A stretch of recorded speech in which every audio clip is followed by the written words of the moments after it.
Hello, first of all എനിക്ക് പറയാനുള്ളത്, ഞാൻ ഈ പ്രൊട്ടസ്റ്റിന്റെ ഭാഗമാവുന്നത് അതിലെ രണ്ടാമത്തെ കാര്യം മാത്രമാണ് നീറ്റിന്റെ പേപ്പർ ലീക്ക് എന്ന് പറയുന്നത്, ഇവിടുത്തെ വിദ്യാർത്ഥികളോടുള്ള ഐക്യപ്പെടൽ എന്ന് പറയുന്നത്.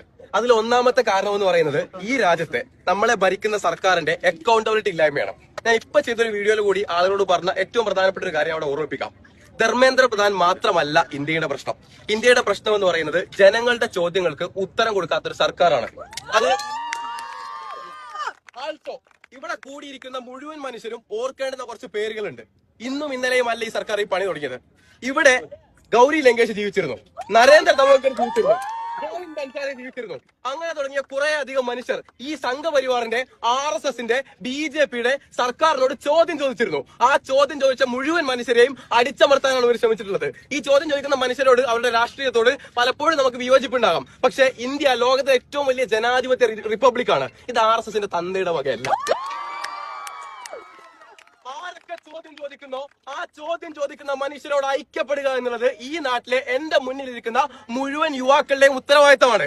അല്ലെങ്കിൽ നാളെ നിങ്ങളുടെ മക്കൾ നിങ്ങളുടെ മുഖത്ത് നോക്കി ചോദിക്കും, ഈ നരേന്ദ്രമോദി ഗുജറാത്തിലെ കലാപത്തിന് ഉത്തരവാദിയായ കലാപത്തിനെ പറ്റി ചോദ്യം ചോദിച്ചപ്പോ, ആ കലാപത്തിൽ മരണപ്പെട്ട മനുഷ്യരെ പറ്റി ചോദ്യം ചോദിച്ചപ്പോ വാഹനത്തിനടിയിൽ കൂടുന്ന ആ പട്ടികളെ പോലെയാണ് എന്ന് പച്ചക്ക് ഇന്റർവ്യൂവിൽ വിളിച്ചു പറഞ്ഞ നരേന്ദ്രമോദി എന്ന കാബാലികൻ രാജ്യം ഭരിച്ചപ്പോ നിങ്ങളൊക്കെ എവിടെയായിരുന്നു എന്ന് നിങ്ങളോട് നാളത്തെ തലമുറ, നിങ്ങളുടെ കുട്ടികൾ ചോദിക്കും.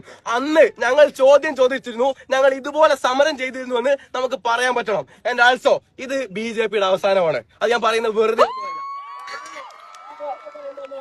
നിങ്ങൾക്ക് ഡാറ്റ എടുത്ത് പരിശോധിക്കാം. കഴിഞ്ഞ 10-20 കൊല്ലമായി BJPക്ക് എല്ലാവിധ പിന്തുണയും കൊടുത്തത് ഇവിടുത്തെ മിഡിൽ ക്ലാസ് ആയിരുന്നു. ആ മിഡിൽ ക്ലാസ് ആണ് BJPയോട് ചോദ്യം ചോദിക്കുന്നത്.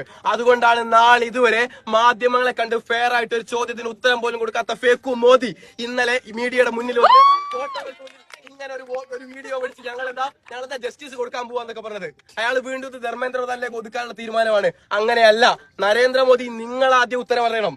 ഈ ഇന്ത്യയുടെ മനുഷ്യർക്ക് ഈ ഇന്ത്യയുടെ തെരുവുകളിൽ ചോദ്യം ചോദിച്ചതിന്റെ പേരിൽ മാത്രം UAPAയും ഡാർക്കോണിയൻ ലോകളും പ്രകാരം ഉള്ളിലിടപ്പെട്ട കുറെ മനുഷ്യരുണ്ടല്ലോ, ആ മനുഷ്യർക്ക് വേണ്ടിയിട്ട് ആദ്യം അവരോട് നിങ്ങൾ ഉത്തരം പറഞ്ഞാൽ മതിയാവുള്ളൂ. ആൻഡ് ഇവിടെ നിൽക്കുമ്പോ അഗൈൻ ഞാൻ ഐക്യപ്പെടുന്നത് നീറ്റിന്റെ വിദ്യാർത്ഥികളോട് മാത്രമല്ല. എനിക്ക് പല രാഷ്ട്രീയ വിയോജിപ്പുകളും ഉണ്ടെങ്കിലും ഇന്ത്യയിലെ ജയിലറയിൽ കിടക്കുന്ന ഈ CA NRC പ്രൊട്ടസ്റ്റുകളുടെ പേരിൽ മാത്രം ഇവിടെ നിയമങ്ങളാൽ വേട്ടയാടപ്പെട്ട മുഴുവൻ മനുഷ്യരോടുമാണ് ഓർക്കപ്പെടുന്നത്. ഞാൻ ഉമർ ഖാലിദിനെ ഓർക്കുന്നുണ്ട്, ഞാൻ ഷർജീൽ ഇമാമിനെ ഓർക്കുന്നുണ്ട്. അങ്ങനെയുള്ള മുഴുവൻ മനുഷ്യരെയും ഓർക്കപ്പെടുകയും അവരോട് ഐക്യദാർഢ്യം പ്രഖ്യാപിക്കുകയും വേണം. അത് അവരുടെ രാഷ്ട്രീയത്തോട് പൂർണ്ണമായി യോജിക്കുന്നത് കൊണ്ടല്ല. ചോദ്യം ചോദിക്കാനുള്ള അവകാശം ഈ നാട്ടിൽ നിലനിൽക്കണം എന്നുള്ള ബോധ്യം കൊണ്ടാണ്. അങ്ങനെ ചോദ്യം ചോദിക്കാൻ പറ്റട്ടെ, സമരങ്ങൾ ഇനിയും വരട്ടെ. അഗൈൻ ആൻഡ് അഗൈൻ എതിർക്കേണ്ടുന്നത് ഐഡിയോളജിയാണ്. ധർമ്മേന്ദ്ര